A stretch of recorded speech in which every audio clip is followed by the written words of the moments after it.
검찰은 정경심 교수의 혐의 내용과 건강 상태 등을 종합적으로 판단해 구속영장을 청구했다는 입장입니다.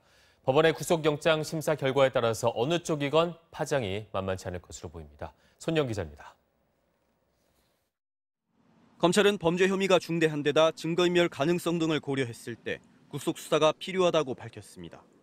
검찰이 구속영장을 청구할 거란 건 수사 초기부터 기정사실로 받아들여졌지만 최근 검찰개혁 여론과 정 교수의 건강 상태 문제 등이 변수로 지목되기도 했습니다. 다만 구속영장을 청구하지 않으면 2달에 걸쳐 대규모의 수사 인력을 투입하고도 혐의를 입증하지 못했다는 비판이 나올 수 있다는 고민도 있었을 것으로 보입니다. 법조계에서 구속영장 발부와 기각을 점치는 의견이 팽팽히 맞서는 분위기인 가운데 법원이 혐의가 얼마나 소명됐다고 보는지 또 앞으로의 증거인멸 가능성에 대해 어떤 판단을 내리는지에 따라 구속 여부가 갈릴 것으로 보입니다.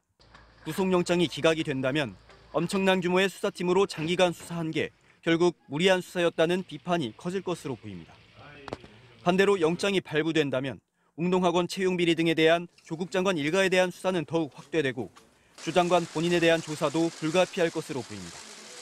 또 경우에 따라 조 전 장관 모친인 웅동학원 박모 이사장에게까지도 조사 대상이 확대될 가능성이 있을 것으로 관측됩니다. MBC 뉴스 손영입니다.